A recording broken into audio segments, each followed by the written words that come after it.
السلام علیکم ورحمۃ اللہ وبرکاتہ۔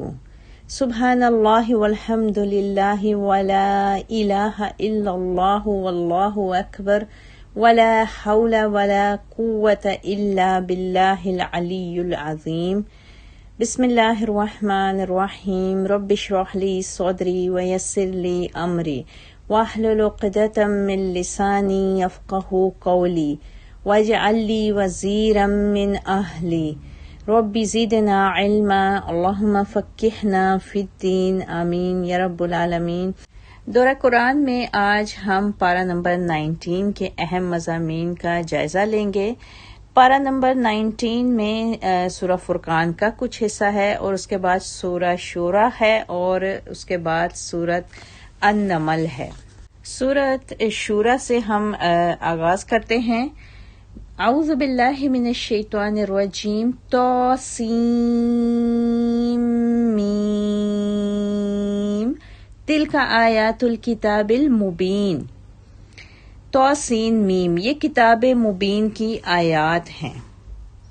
سورہ شعراء میں اللہ تعالیٰ نے قوم نوح، قوم ہود، قوم سمود اور قوم لوط پر آنے والے عذاب کا تذکرہ کیا کہ کس طرح ان تمام اقوام نے اپنے نبیوں کی نافرمانی کی اور اللہ تعالیٰ کے عذاب کا نشانہ بنے۔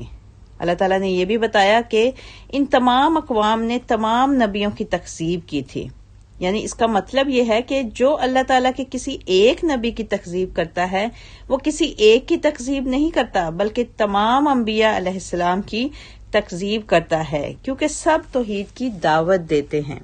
پھر اللہ تعالیٰ نے یہ بھی بتایا کہ سابقہ انبیاء نے اپنی قوموں کے لوگوں سے اپنی دعوت کے بدلے کسی اجر کو طلب نہیں کیا، بلکہ وہ سب اس دعوت کے بدلے جہانوں کے پروردگار سے اجر کے طلبگار تھے۔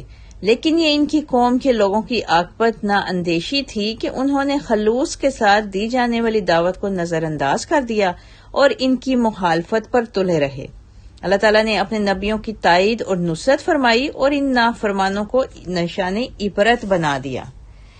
اس بارے میں حضرت ابراہیم علیہ السلام کی اپنی قوم کو دعوت توحید کا بھی ذکر کیا گیا ہے کہ انہوں نے اپنی قوم سے بت پرستی کی وجہ کو دریافت کیا کہ کیا تم جب ان کو پکارتے ہو تو وہ تمہاری پکاروں کو سنتے ہیں اور کیا وہ تمہیں نفع یا نقصان پہنچاتے ہیں؟ تو جواب میں پھر ان کی قوم کے لوگوں نے کہا کہ نہیں، بلکہ ہم نے اپنے آبا و اجداد کو انہیں پوجتے ہوئے دیکھا ہے، جس پر جناب ابراہیم علیہ السلام نے کہا کہ میں تمہارا اور تمہارے آبا و اجداد کے معبودوں کے خلاف ہوں، یعنی ان کا مخالف ہوں۔ میری وفا اور میری محبت اللہ رب العالمین کے لیے ہے، جس نے مجھے بنایا اور سیدھا راستہ دکھایا، جو مجھے کھلاتا بھی ہے اور پلاتا بھی ہے، جو مجھے امراض سے شفا بھی عطا فرماتا ہے اور جو مجھے موت بھی دے گا اور پھر دوبارہ زندہ بھی کرے گا، اور جس سے میں امید رکھتا ہوں کہ وہ مجھے قیامت کے دن معاف بھی کرے گا انشاءاللہ تعالی۔ اس کے بعد حضرت ابراہیم علیہ السلام کی دعاؤں کا ذکر کیا گیا ہے۔ اللہ تعالیٰ نے سورۃ شورى میں حضرت ابراہیم علیہ السلام کی دعاؤں کا ذکر کیا کہ انہیں پروردگار عالم سے انہوں نے دعا مانگی کہ اے میرے رب، مجھے علم و حکمت عطا کر اور مجھے نیک لوگوں میں شامل کر دے اور آنے والے لوگوں میں میرا ذکر خیر باقی رکھ اور مجھے نعمتوں والی جنت کا وارث بنا دے اور میرے والد کو معاف کر دے، بے شک وہ گمراہوں میں سے تھا، اور جس دن لوگوں کو دوبارہ اٹھایا جائے گا اس دن مجھے رسوا نہ کرنا۔ اس دن نہ کوئی مال کام آئے گا نہ اولاد، سوائے اس آدمی کے جو اللہ کے پاس قلب سلیم لے کر آئے گا۔ یہ بہت ہی پیاری دعائیں سورۃ شورى کی آیت نمبر 83 سے 89 تک بتائی گئی ہیں۔ آپ سب ضرور کوشش کریں کہ اپنی رمضان کی دعاؤں میں ان دعاؤں کو خاص طور پر شامل کریں۔ اللہ تعالی ہم سب کو قلب سلیم عطا فرمائے اور ہمیں جنت کے اعلیٰ مقام پر پہنچائے۔ وَأُزْلِفَتِ الْجَنَّةُ لِلْمُتَّقِينَ، جنت اس دن پرہیزگاروں کے قریب لے آئی جائے گی انشاءاللہ تعالی۔ اللہ تعالیٰ نے اس صورت میں جنت اور جہنم کا بھی ذکر کیا کہ متقیوں کے لیے جنت قریب کر دی جائے گی اور گمراہوں کے سامنے جہنم کو لا کھڑا کر دیا جائے گا، اور جہنمیوں سے کہا جائے گا کہ کہاں ہیں وہ ان کے معبود، ان کے باطل معبود جن کی تم اللہ کے سوا پوجا کیا کرتے تھے، کیا وہ تمہاری یا اپنی مدد کر سکیں گے؟ پھر معبود اور گمراہ پیروکار اور شیطان کے لشکر سبھی کے سبھی منہ کے بل جہنم میں ڈال دیے جائیں گے، اور اس میں جب جہنمی اپنے معبودوں سے جھگڑ رہے ہوں گے تو کہیں گے کہ اللہ کی قسم ہم تو بڑی کھلی گمراہی میں تھے کہ تمہیں رب العالمین کے برابر سمجھتے تھے، اور ہمیں تو بڑے مجرموں نے گمراہ کر دیا، بس آج ہمارا نہ کوئی سفارشی ہے اور نہ کوئی مخلص دوست، کاش ہم دوبارہ دنیا میں بھیج دیے جائیں تو ایمان لے آئیں۔ اللہ تعالیٰ نے پھر فرمایا کہ اس جنت اور جہنم کے تذکرے میں ایک نشانی ہے، لیکن اکثر گمراہ لوگ ایمان نہیں لاتے۔ آگے اس بارے میں اللہ تعالیٰ نے قرآن مجید کے اپنی طرف سے نازل ہونے کا بھی ذکر کیا کہ اللہ تعالیٰ نے قرآن مجید کو عربی جیسی خوبصورت اور واضح زبان میں اتارا اور اس کو جبریل امین رسول اللہ صلی اللہ علیہ وسلم کے سینہ مبارک پر لے کر آئے تاکہ وہ لوگوں کو ڈرا سکیں، اور کہا کہ اس کی ایک بہت بڑی نشانی یہ بھی ہے کہ بنی اسرائیل یعنی یہود و نصارہ کے علماء بھی اس کو پہچانتے ہیں۔ اس کے بعد اس سورہ میں اللہ تعالیٰ نے ارشاد فرمایا کہ شیطان ہر جھوٹ بولنے والے بڑے گناہگار پر نازل ہوتا ہے، اور اس کے ساتھ ساتھ بھٹکے ہوئے شاعروں پر بھی شیطان اترتا ہے۔ وہ شعراء جو ہر وقت وہم کی وادیوں میں اور خیالوں کی دنیا میں ٹھوکریں کھاتے رہتے ہیں اور قوت عمل سے قاصر صرف باتیں بنانے میں مصروف رہتے ہیں، مگر وہ لوگ جو ایمان لے آئے اور ایمان کے بعد انہوں نے عمل صالح کے راستے کو اختیار کر لیا، اللہ تعالیٰ نے ان سے پھر شیاطین کو دور فرما دیا۔ سورۃ شعراء کے بعد سورہ النمل ہے، اور سورہ النمل میں اللہ تعالیٰ نے موسیٰ علیہ السلام کی نشانیوں کا ذکر کیا کہ اللہ تعالیٰ نے ان کو بے مثال معجزات عطا فرمائے تھے۔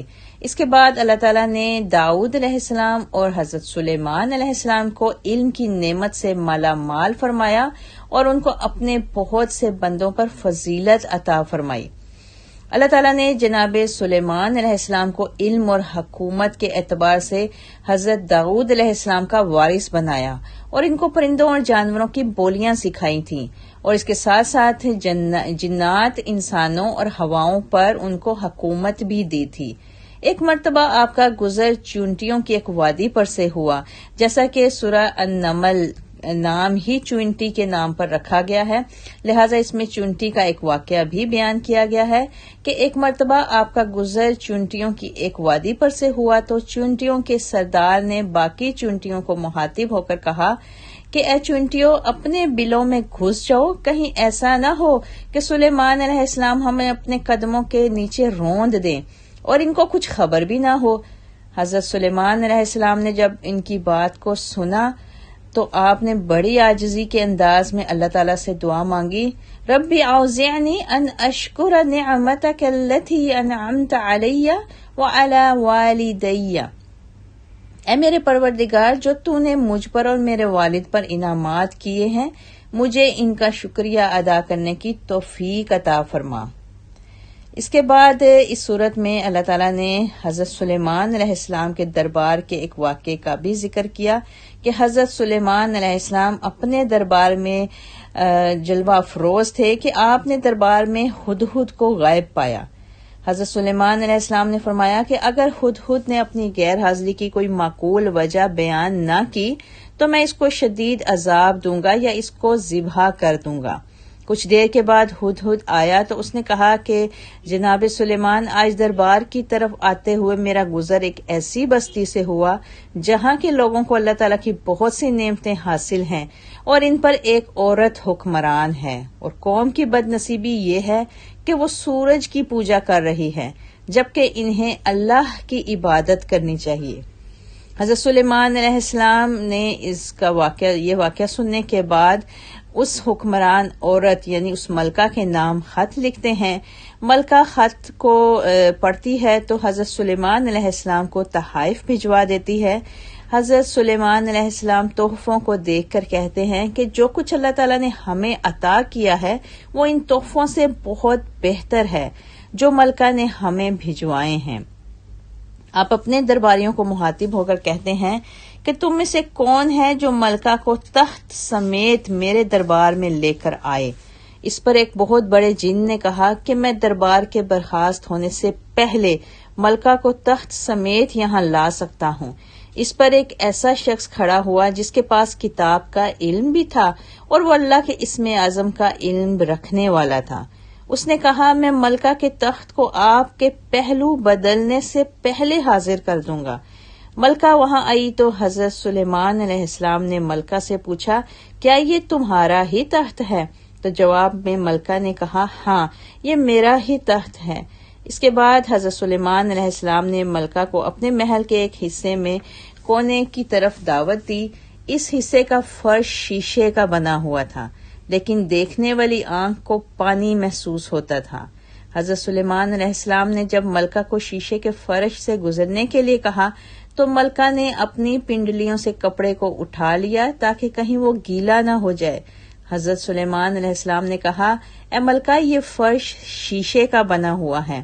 انہوں نے ملکہ کو جتلایا کہ تم پانی اور شیشے میں فرق بھی نہیں کر سکتی۔ حضرت سلیمان علیہ السلام اصل میں ملکہ کو بتانا یہ چاہ رہے تھے کہ اسی طرح تم سورج کی روشنیوں اور اللہ تعالیٰ کے نور میں بھی فرق نہیں کر سکی۔ ملکہ نے فوراً سے پہلے اعلان کیا کہ اے میرے پروردگار میں نے اپنی جان پر ظلم کیا تھا اور سلیمان کے ساتھ اسلام کو قبول کر لیا۔ یہ واقعہ ہمیں یہ بھی بتاتا ہے کہ ہمیشہ دین کی دعوت حکمت اور دانائی سے دینی چاہیے۔ اللہ تعالیٰ سے دعا ہے کہ اللہ تعالیٰ ہمیں قرآن مجید کو پڑھنے، سمجھنے اور اس پر عمل کرنے کی توفیق عطا فرمائے، آمین۔